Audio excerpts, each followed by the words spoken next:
चलो जहाजपुर। धर्म स्नेही बंधुओं,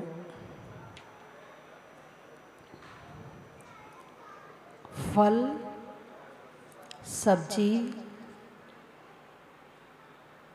और जो भी चीज़ आप उपयोग करते हो, आपने देखा होगा सबके अंदर बीज आते हैं। सेब के अंदर बीज आते हैं, अरे बोलिए ना, आते हैं। नींबू के अंदर, है ना। आम में गुठली है, आम में गुठली है, गुठली से पेड़ उगता है। यानी हर फल, हर सब्जी, हर चीज़ अपनी परंपरा को आगे बढ़ाने के लिए अपने साथ अपने बीज लेकर आता है। इसीलिए चतुर्थ काल के प्रारंभ से लेकर आज तक, यानी 40,000 वर्ष कम, 500 और कम कर लो, एक कोड़ा कोड़ी सागर से वो सभी वस्तुएं हमें प्राप्त हो रही हैं जो उस समय में थी। और उसका यही कारण है कि हर फल, हर सब्जी, और एक सेब में एक बीज नहीं होता, एक नींबू में एक बीज नहीं होता। कितने होते हैं? कम से कम 5-7 तो होते ही होते हैं। कई बार तो आप लोगों को नींबू की शिकंजी बनाते हुए गुस्सा आ जाता होगा, इतने सारे बीज हैं, ये और निकालने पड़ते हैं। और जब संतरा खाते हो तब तो लगता ही होगा ये कहाँ से बीज और इसमें बीच में आ जाते हैं।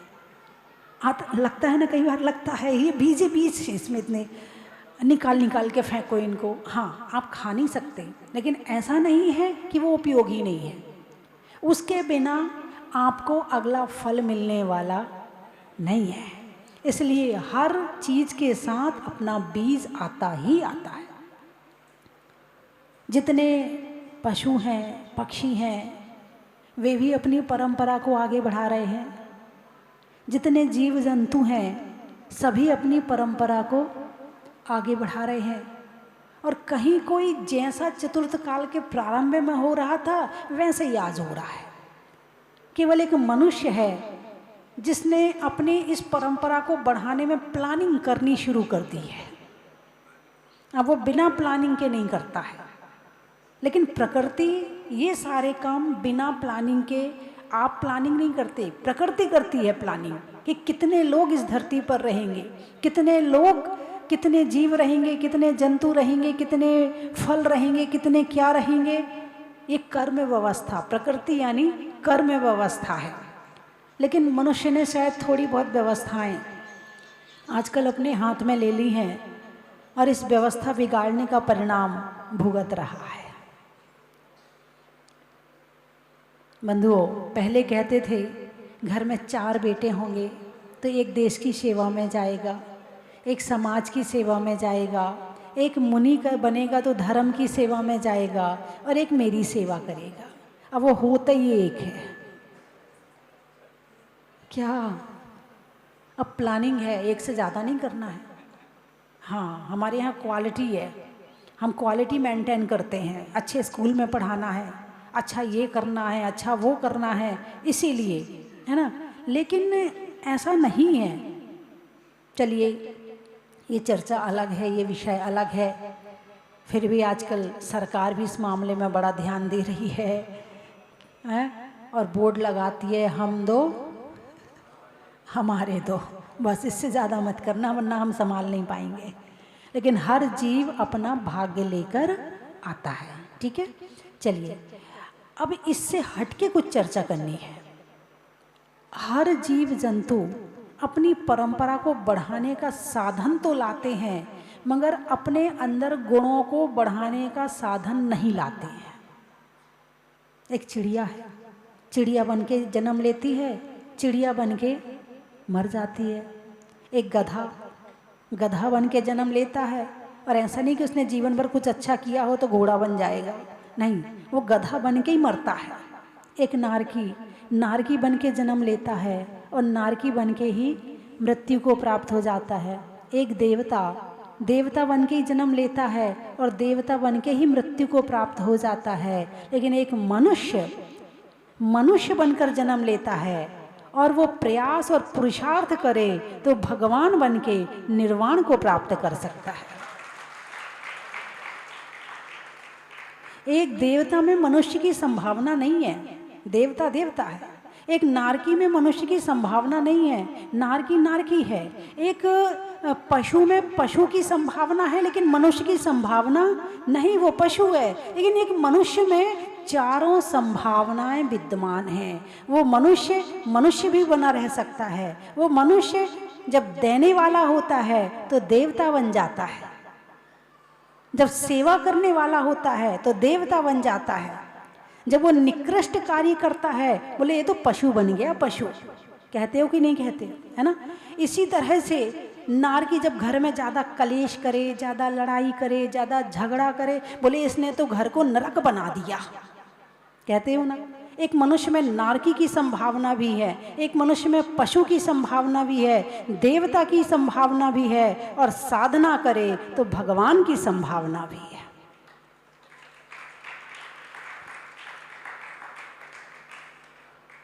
हम अपने साथ में ऐसा कोई अलग से बीज लेकर नहीं आए कि उसको जमीन में डाल दिया तो मनुष्य पैदा हो गया, ऐसा नहीं है।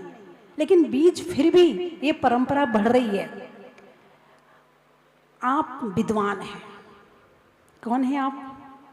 अरे बोलिए ना, है ना। विद्वानों की इतनी बड़ी सभा साल में एक बार लगती है, बाकी सभाएं तो रोज लग जाती हैं, मगर विद्वानों की सभा साल में एक बार लगती है। और बहुत बड़ी बात है। कहते हैं कि 100 भेड़ों को एक व्यक्ति हाँक सकता है, मगर 100 मनुष्यों को हाँकना एक व्यक्ति नहीं, कई चाहिए, और फिर भी हक जाए बड़ी मुश्किल है। और फिर तो हमारे ये सारे ज्ञानी हैं, ये ज्ञानी हैं तभी इकट्ठे हैं, और ज्ञानी नहीं होते तो शायद इकट्ठे भी नहीं होते।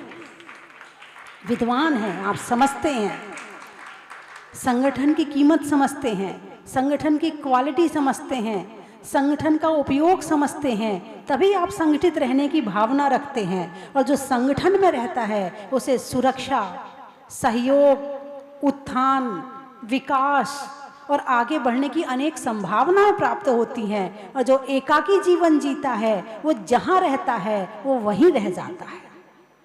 इसलिए संगठन और समूह मनुष्यों में होता है, पशुओं में नहीं होता है, देवताओं में नहीं होता है, नारकियों में नहीं होता है। किस में होता है? मनुष्यों में होता है। और मनुष्य जब संगठित होकर रहता है तो उसका विकास होता है, और इतना विकास होता है, इतना विकास होता है कि वो जाने कहाँ तक पहुँच जाए।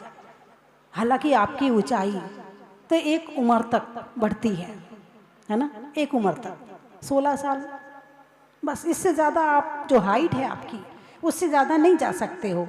फिर भी कहते अरे वो बहुत बड़ा ज्ञानी है, वो बहुत बड़ा आदमी है, वो बहुत बड़ा इंजीनियर है, वो बहुत बड़ा डॉक्टर है, बहुत बड़ा, उसके यहाँ जरूर जाना, वो बहुत बड़ा डॉक्टर है। अब ये बड़ा शब्द कहाँ से लगा? हाइट से कहाँ से लगा?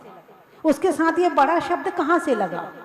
ये बड़ा शब्द लगा उसकी योग्यता से, उसकी क्वालिटी से, उसके ज्ञान से, उसके कार्य से, उसकी सेवा से, उसकी भक्ति से ये बड़ा शब्द उसके साथ में लग गया है। किसी पशु को नहीं कहते वो बहुत बड़ा, बहुत बड़ी गाय है, वो बहुत बड़ा बैल है, नहीं कहते। हाइट में कह सकते उसकी हाइट बहुत बढ़िया है, लेकिन क्वालिटी में बड़े बन गए, यानी ये आपका अपना पुरुषार्थ है।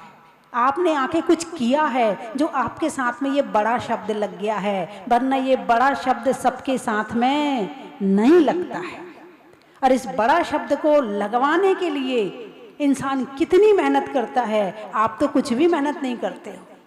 ये जो इंजीनियर बनते हैं, डॉक्टर बनते हैं, सीए बनते हैं, ये जितनी मेहनत करते हो ना, विद्वान बनने के लिए 25% मेहनत करते हो तो बन जाते हो, उतने में आप बड़े बन जाते हो। यहाँ ज़्यादा मेहनत नहीं करनी पड़ती है, फिर भी आप बहुत बड़े बन जाते हो। लेकिन यहाँ पर जितनी मेहनत करोगे उसका रिजल्ट 100% है, और वहाँ जितनी मेहनत की जाती है उसका रिजल्ट केवल पैसा है। क्या है? पैसा है और थोड़ा सा सम्मान, थोड़ा सा, ज़्यादा नहीं, थोड़ा सा सम्मान है बस। और यहाँ थोड़ी सी भी मेहनत करोगे तो सम्मान भी ज़्यादा है, ज्ञान भी ज़्यादा है, विकास भी है, निर्णय क्षमता भी है और आगे बढ़ने का साधन भी है। ये सामान्य व्यक्तियों से बड़े हैं, है ना? इन्होंने भी कुछ किया होगा तो आज ये विधायक बन गए, कुछ सेवा करी होगी, लोगों का सहयोग किया होगा, लोगों के काम आए होंगे तो लोगों ने आज इन्हें विधायक बना दिया। यानी कुछ बनने के लिए कुछ करना बहुत जरूरी है, वरना मिट्टी का ढेला है, जहाँ पड़ा था वहीं पड़ा रहेगा। जैसे जन्म लिए थे बस वैसे ही चले जाओगे। और कमाया खाया ये भी कोई बड़ी बात नहीं है। भगवान महावीर ने जो किया है, क्या किया? क्या किया? अरे बोलिए ना, क्या किया? जो किया है ना वो हम सब यहाँ बैठे हैं, ये उनका ही हमारे ऊपर उपकार है। यदि उन्होंने नहीं किया होता तो आज हम सब भी यहाँ पर नहीं बैठे होते। उन्होंने परिवार नहीं बसाया, उन्होंने अपना राज्य नहीं संभाला, उन्होंने संपत्ति नहीं संभाली। यदि दिमाग वहाँ लग जाता तो फिर वो अपनी आत्मा की तरफ ध्यान कैसे देते? और अपनी आत्मा की तरफ ध्यान नहीं देते तो केवल ज्ञान कैसे होता? और केवल ज्ञान नहीं होता, तीर्थंकर नहीं बनते तो आज हम सबको उनका उपदेश कैसे मिलता? तो बंधुओं, आप विद्वान हैं। भगवान महावीर शेर की पर्याय से उठे थे। शेर की पर्याय में दो मुनिराजों ने उनके अंदर वो बीजारोपण किया था। वो सिंह, तू कहाँ पड़ा हुआ है? अरे तुझे तो अहिंसा धर्म का उपदेश देना है और आज तो हिंसा कर रहा है। बीज डाल दिया, अब वो बीज पेड़ बन गया। क्या बन गया? वो बीज पेड़ बन गया और वो बीज इतना बड़ा हुआ कि उसके वृक्ष और उसके फल और आज तक उसकी खेती हो रही है। अब मैं क्या कहना चाहती हूँ, आपने जितना ज्ञान प्राप्त किया है लेकर मत जाना। आप कहोगे अच्छा हमने कमाया, हम कैसे ना लेकर के जाएं? ठीक है, इतनी छूट भी दी और मैं क्या दूंगी? ये तो आप लेके जाओगे तो आपकी पर्सनल प्रॉपर्टी है, ना कोई छीन सकता है, ना कोई चुरा सकता है, ना कोई आपको इससे अलग कर सकता है, कोई कुछ नहीं कर सकता। आपको जो मिला है, आपने जो ज्ञान प्राप्त किया है, आप तो उसे लेकर जाएंगे ही जाएंगे। लेकिन जितने बीज डाल के जाओगे उससे 1000 गुना बीज लेकर के जाओगे। इसलिए मैंने कल भी कहा था कि आप अपने गांव में पाठशाला चलाएं, आप अपने गांव में स्वाध्याय सभा लगाएं। किसी को कुछ मिले ना मिले, लेकिन आपको तो बहुत कुछ मिल ही जाएगा। एक तो इस बात का हमेशा ध्यान रखें। दूसरी बात, अपेक्षाएं कम करें। बात समझ में आई कि नहीं आई? ये बड़ी मुश्किल चीज है। जिसके अंदर जितनी अपेक्षा, गुण होते हुए वो दे नहीं पाएगा, बांट नहीं पाएगा, क्योंकि उसे अपेक्षा वो मांगे तो दूं। और जरूरत किसको है? कौन मांगेगा? भाई अपना ज्ञान अपने पास में रखो। नहीं, एक होती है नदी और एक होता है कुआं। कुएं का लाभ कितने लोगों को मिलता है और नदी का लाभ कितने लोगों को मिलता है? नदी में चिड़िया भी आती है, कौवा भी आता है, बंदर भी आता है, शेर भी आता है, सब पानी पी के जाते हैं। और नदी में जो पानी खींचता है बस उसे ही मिल पाता है, बाकी को नहीं मिल पाता है। तो नदी बनो नदी, कुआं मत बनो। और सागर तो वो फिर अलग चीज हो गई, अलग बात हो गई। तो यदि नदी बन जाओगे, और एक बात ध्यान रखना, देने की सोचो, लेने की नहीं। जितना ज्यादा देने की सोचोगे वापिस अपने आप आएगा। ये प्रकृति है, ये किसी को खाली नहीं छोड़ती है, ये प्रकृति है।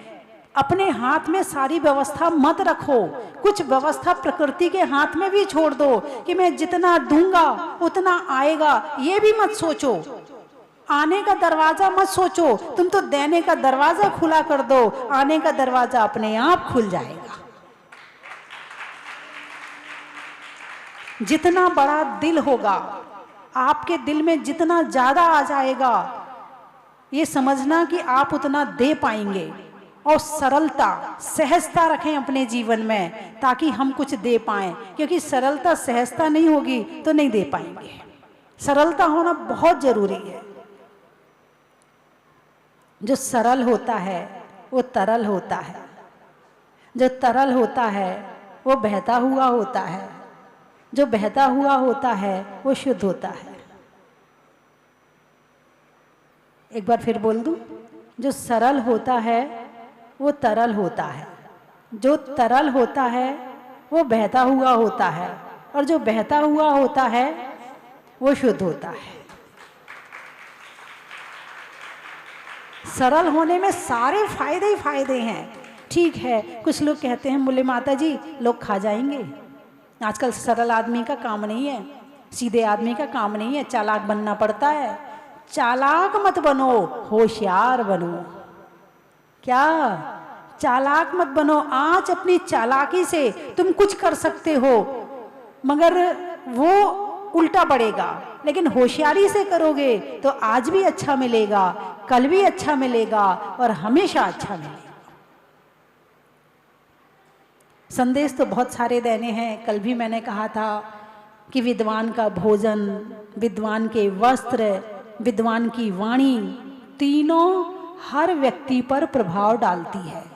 और कल जब मैंने कहा तो आज एक विद्वान मेरे पास आए, बोले माता जी मैं हाफ पैंट पहनने का त्याग करता हूँ। चलो मुझे अच्छा लगा कि एक ने तो त्याग किया, क्योंकि इसका प्रभाव सही नहीं जाता। भाई एक व्यक्ति को आप किस वेशभूषा में देखना चाहते हो? एक साधु को आप किस वेशभूषा में देखना चाहते हो? है ना? एक नारी को आप किस वेशभूषा में देखना चाहते हो? ऐसे लोग आपको भी किस वेशभूषा में देखना चाहते हैं, उसका भी तो ध्यान रखो। हम दूसरों को तो देखना चाहते हैं और खुद चाहे जैसे बने। एक होता बहुरूपिया, जानते हो? एक रूप और बहुरूप। आजकल बहुरूपिया जाता है, सुबह कुछ कपड़े पहनेंगे, शाम को कुछ पहनेंगे, दोपहर में कुछ पहनेंगे, शाम को रात में कुछ पहनेंगे। ऐसा लगता है पहचान ही नहीं पाती है सुबह वाले हैं या दोपहर वाले हैं। भाई आप विद्वान हो, आप अपना एक रूप रखो, ताकि कहीं भी मिलो और वो व्यक्ति आपको जब भी याद करे तो आप उसके दिमाग में एक ही चित्र आए। आप उसे कभी किसी ड्रेस में मिले, कभी किसी ड्रेस में मिले, तो उसके दिमाग में क्या चित्र बैठेगा? और विद्वान जब तक सामने वाले के दिमाग में नहीं रहेगा तब तक उसका कार्य संभव कैसे होगा? सामने वाले के अंदर जाना एक विद्वान का काम होता है। और अंदर कैसे जाना है, कैसे अपनी छवि बनानी, अपनी ज्ञान से, अपने वस्त्रों से। वस्त्र हालांकि कोई बड़ी चीज नहीं है, लेकिन ये बहुत बड़ी चीज है। सामने वाले को पढ़ने के लिए सबसे पहले उसके वस्त्र होते हैं। इसलिए इस पर भी और भी बहुत सारी बातें भैया जी ने बताई थी, होना जरूरी है और होना भी चाहिए, और करेंगे तो लाभ ही लाभ है। आधुनिकता के साथ में मत भागो, मत भागो, कोई एंड नहीं है उसका, कहीं एंड नहीं है उसका। यदि हम जहां हैं वहां रह के काम करेंगे तो शायद आपसे लोग बहुत कुछ सीख पाएंगे। आप उनके जैसे नहीं बनो, उनको अपने जैसे बनाओ। और जैसे एक बीज अपने साथ कई बीज लाता है, और विद्वानों के लिए मेरी प्रेरणा है कि कम से कम एक विद्वान 5 विद्वान तो बनाकर ही इस दुनिया से विदा ले, तो आपका विद्वान बनना सार्थक है। और ये मत सोचो कि विद्वान की कमाई नहीं होती है। लगन हो, परिश्रम हो और मेहनत हो, तो इससे ज्यादा कमाई किसी सीए की नहीं है, किसी की नहीं है। मेहनत करनी पड़ती है। तुम सोचो कोई तुम्हें लाके दे दे तो कोई नहीं देगा, घर में कोई नहीं दे रहा है, उसकी चिंता मत करो आप। आदमी लेके तैयार बैठा है, लेने वाला चाहिए, देने वाले तो यूं बैठे हैं, मांगना भी नहीं पड़ेगा। तो बंधुओं, आज ये अखिल भारतीय शास्त्री परिषद 120 साल पुरानी संस्था का अधिवेशन चल रहा है, और इसमें विद्वानों की रुचि, विद्वानों के भाव जो मैंने देखे, मुझे बहुत अच्छा लगा। और जितने विद्वान मैं देख रही हूँ, एक भी विद्वान ऐसा नहीं लग रहा जो कमजोर हो। सारे के सारे मुझे एक पे एक नजर आ रहे हैं। हर व्यक्ति में क्वालिटी नजर आ रही है। एक का प्रभाव 10 पर पड़ता है, 10 का प्रभाव 100 पर पड़ता है, 100 का प्रभाव 1000, 1000 का लाख, लाख का करोड़ों पर पड़ता है, और एक विद्वान का प्रभाव लाखों पर पड़ता है। सामान्य व्यक्ति का पड़ सकता है तो आपका क्यों नहीं पड़ सकता है? तो आप अपने जीवन की क्वालिटी बढ़ाएं, योग्यता बढ़ाएं, लगन और परिश्रम शुरू करें, और मेहनत ज़्यादा करें, और मोबाइल कम चलाएं। मोबाइल में अपना टाइम खराब ना करें, क्योंकि आप विद्वान हैं, आप बहुत कुछ कर सकते हैं। जितना टाइम आप मोबाइल को दे रहे हैं, इतने में आप अपनी योग्यता को और ज़्यादा बढ़ा सकते हैं। तो 3 वर्ष से जो मैं अधिवेशन देख रही हूँ, मुझे इस बार बहुत ज़्यादा अच्छा लग रहा है। जो शिविर देख रही हूँ, मुझे इस बार बहुत ज़्यादा अच्छा लग रहा है। और इस बार आपके शास्त्रीय परिषद में हमारे अध्यक्ष शास्त्रीय परिषद के पंडित श्रेयांश जी को उनकी योग्यता, उनकी क्वालिटी, उनके ज्ञान, उनकी मेहनत और उनके जैन समाज के प्रति समर्पण को देख करके उन्हें परिषद ने फिर से अध्यक्ष बनाया है। और निश्चित ही इनके अंदर वो चीज है जो एक अध्यक्ष के अंदर, और आज भी हमारे समाज में कोई भी कार्य होता है और कोई भी निर्णय लिए जाएं तो हमारे पंडित श्रेयांश जी के बिना कोई निर्णय, कोई कार्य नहीं होते। हर संस्था और हर समाज का व्यक्ति पंडित श्रेयांश जी को सबसे आगे रख के कार्य करती है। एक बार जोरदार ताली बजा के आपका हार्दिक अभिनंदन और बधाई दें कि आप बने रहें और हम सब आपके उस निर्देशन में चलते रहें। जैसे एक सीए के निर्देशन में चलता है ना, और फिर उनकी भी एक संस्था होती है, ऐसा नहीं है, उनमें भी संस्था होती है। तो ऐसे ही जब तक हम उस लेवल तक ना पहुंच जाएं, उस ऊंचाई तक ना पहुंच जाएं, तब तक ऐसे विद्वानों के सानिध्य में और ऐसे विद्वानों को देखकर मेहनत, लगन, परिश्रम करते रहें और वहां तक हम भी पहुंचने का प्रयास करें। और आज हमारे बीच में मणिंद्र जैन, जो कि संगीतकार, संगीत सम्राट रविंद्र जैन, जो फिल्म इंडस्ट्री में बहुत फेमस थे, है ना, फिल्मी कलाकार उनके चरण छूते थे। और आज उनके बिना चाहे हिंदू समाज, चाहे जैन समाज, चाहे मुस्लिम समाज, चाहे कोई समाज हो, उनके भजनों के बिना, उनके कार्यों के बिना, उनकी आवाज को सुने बिना उनका संगीत पूरा नहीं होता है। ऐसे रविंद्र जैन के छोटे भाई, छोटे ही है ना, छोटे भाई मणिंद्र जैन आज हमारे बीच में उपस्थित हैं। और ऐसा नहीं है कि इनकी पहचान नहीं है समाज में, इनकी पहचान भी हमारे समाज में, जैन और अजैन समाज में बहुत अधिक है। और आपके द्वारा देश और विदेश में जैन धर्म की खूब प्रभावना की जा रही है। एक बार जोरदार ताली बजा के आपका भी स्वागत करें। और इनकी श्रीमती अलका जैन बहुत अच्छा गाती हैं, अभी सुनेंगे, इनको भी सुनेंगे, भजन तो सुनेंगे इनका, है ना। और हमने देखा कि हमारे बीच में आज जितने वरिष्ठ विद्वान हैं, वो सभी कहीं ना कहीं उन्होंने अपनी मेहनत, लगन और परिश्रम से इन ऊंचाइयों को छुआ है। और मैं चाहूंगी कि जितने विद्वान बैठे हैं सभी इस ऊंचाई को छुएं। अरे बोलिए ना, हाँ तो बोल दो। कौन कौन हाँ बोल रहा है? आपकी हाँ तो यहाँ तक नहीं आ रही, खुद को सुनाई पड़ रही है। चलिए हाथ उठाकर बता दें। सभी ये मन में भावना, विचार बना रहे हैं कि सभी इन ऊंचाइयों को छूने के लिए पूरी मेहनत, पूरी लगन और पूरा प्रयास करेंगे। शास्त्रीय परिषद के द्वारा 10 पुरस्कार भी दिए जाते हैं हर वर्ष, और इस बार भी जो मंच पर विराजमान हैं उनके द्वारा ये पुरस्कार दिए जा रहे हैं। और इस शास्त्रीय परिषद के प्रशिक्षण शिविर करने में, इस अधिवेशन को करने में जो हमारी कार्यकारिणी में हमारे महामंत्री जय निशान जी, जो अपने आप में एक स्वयं ही पूरी संस्था हैं, लेकिन इस संस्था में रह करके बहुत बड़ा, बहुत मेहनत से पूरा कार्य करते हैं। और पंडित हमारे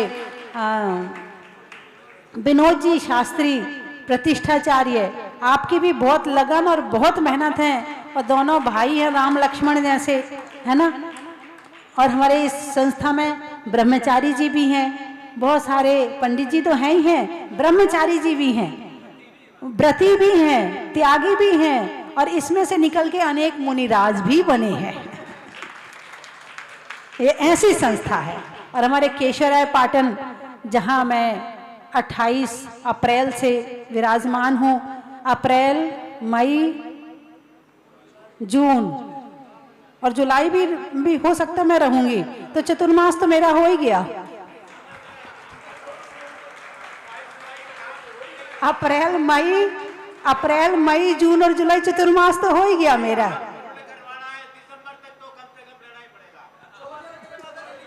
नमो अरिहंताणम, नमो सिद्धारम, नमो सिद्धारम, नमो सिद्धारम, नमो सिद्धारम। तो बंधुओं, और हमारे ब्रह्मचारी मनीष भैया जी के द्वारा मेरी भावना थी कि भगवान मुनि सुब्रत नाथ जो जहाजपुर वाले हैं, यहाँ के जो मुनि सुब्रत नाथ हैं, वो भी 2500 वर्ष प्राचीन मंदिर है।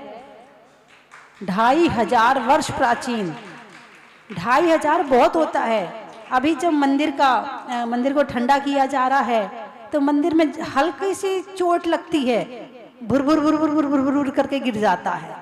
यानी 2500 वर्ष प्राचीन होने के कारण से ये लोग तो बेचारे कभी गार्डर लगाते थे, कभी वो पानी चूता था तो उसमें कभी वाटर प्रूफिंग करवाते थे, कभी कुछ करवाते थे, काम चला रहे थे। क्या काम चला रहे थे। लेकिन अब जब देखा कि मंदिर की हालत बहुत गंभीर है, तो इस मंदिर को पुनर्निर्माण अवश्य करना चाहिए। तो केशवराय पाटन ने, इस की समाज ने और कमेटी ने ये निर्णय लिया। ये सोनागिर चतुर्मास से कई बार मेरे पास आए, मैंने कहा आती हूँ, देखती हूँ। वैसे मेरा प्रोग्राम भैया जी के प्रेरणा से नवागढ़ जाने का बहुत ज़्यादा हो गया था, लेकिन पता नहीं यहाँ के भगवान बुला रहे थे, इसलिए वहाँ का कैंसिल हो गया और मैं यहाँ आ गई, वरना जाने का तो मेरा वहीं था। तो निश्चित ही यहाँ के मंदिर का निर्माण का कार्य अब प्रारंभ हो गया है, और एक सुंदर मंदिर भगवान का यहाँ पर बनाया जाएगा। और जहाजपुर में जो भगवान हैं, आप लोगों ने दर्शन किए कि नहीं किए? किस किस ने दर्शन किए हैं? अरे वाह, यहाँ तो सारे हाँ भी आए थे, है ऐसा कोई नहीं है। कल अभी हमारे महेंद्र शास्त्री और उनकी श्रीमती जी गई थी, आते बोले माता जी ऐसा लगा कि किसी देवताओं ने बनाया है, और आप तो हमें वहीं रख लो।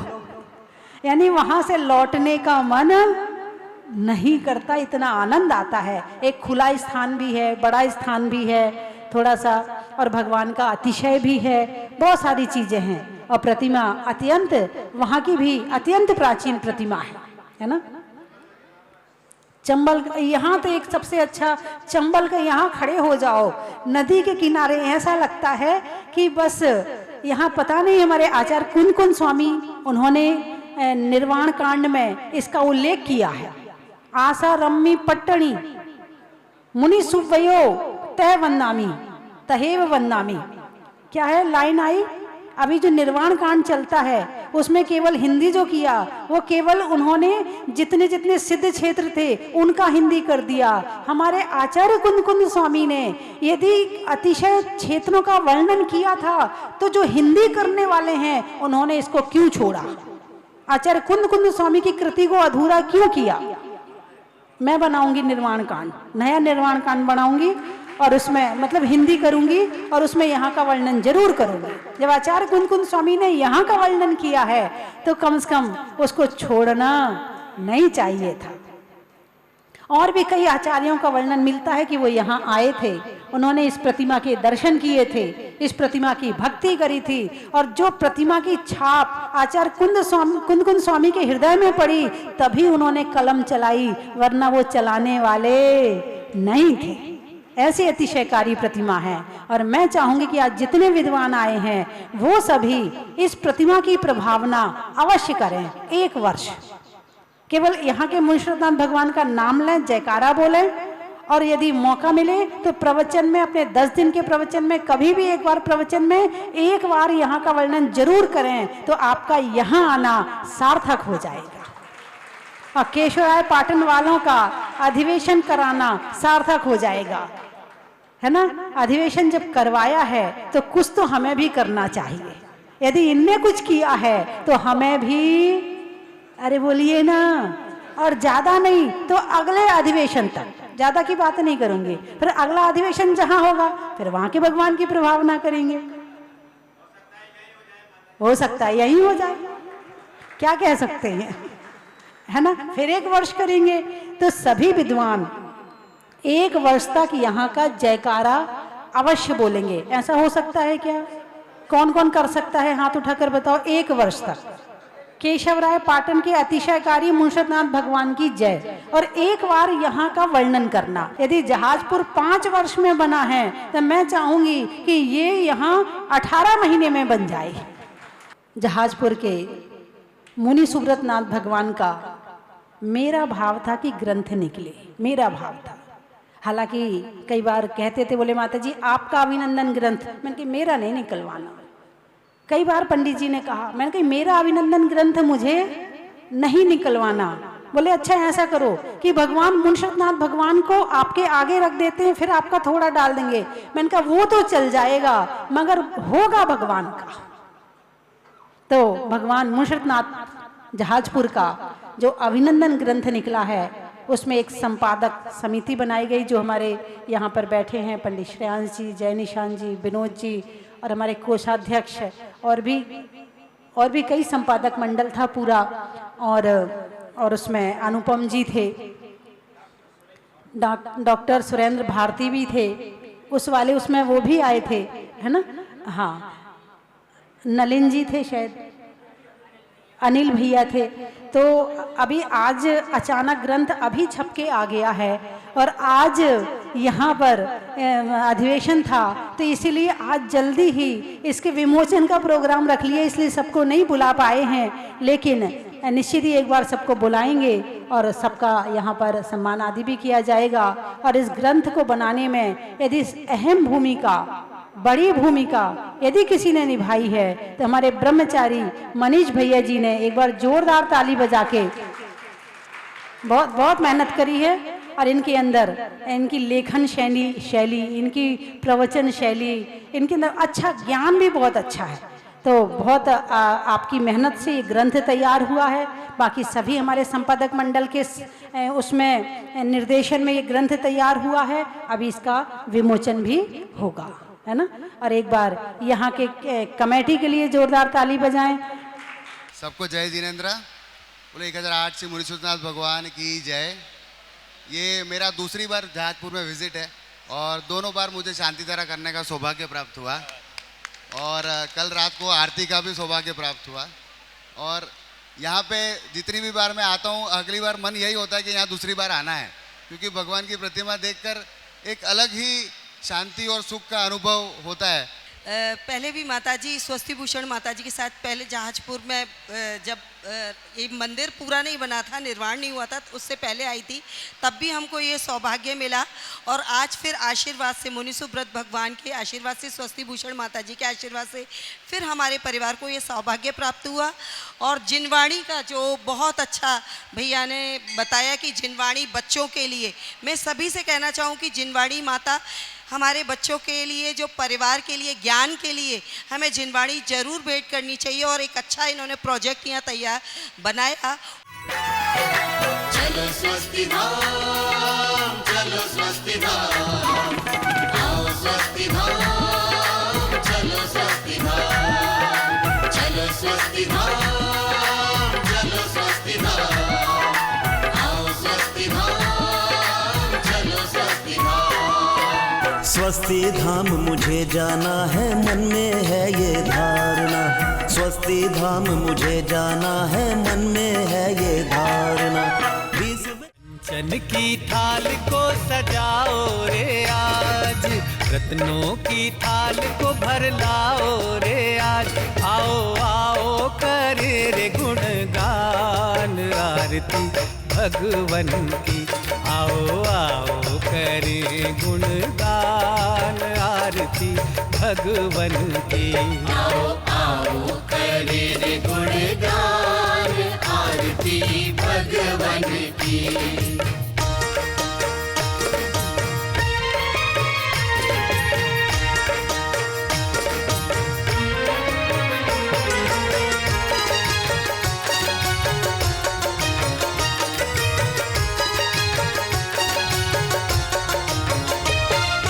पिता सुमित्र के राज दुलारे, माँ पद्मा जी के नैनों के तारे।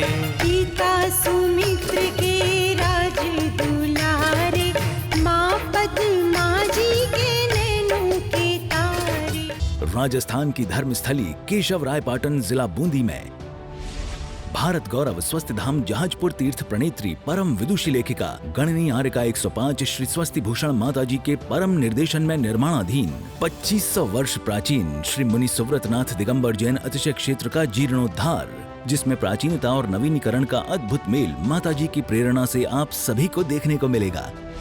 तो फिर देर किस बात की, क्योंकि 100 नए मंदिर बनाना और एक प्राचीन तीर्थ का जीर्णोद्धार कराने का फल बराबर है। तो इस पुण्य के कार्य में अपने द्रव्य का सदुपयोग कर पुण्यानुबंधी पुण्य का सृजन अवश्य करें। निर्माण सारथी 1,11,000 रुपए, निर्माण मित्र 51,000, निर्माण सहयोगी 31,000 एवं निर्माण शिला योजना हीरक शिला 51,000, रत्न शिला 31,000, स्वर्ण शिला 21,000, रजत शिला 11,000, ताम्र शिला 5100, सामान्य शिला 2100 रुपए। निम्न प्रकार की योजनाओं से जुड़कर अपने कल्याण का माध्यम बने।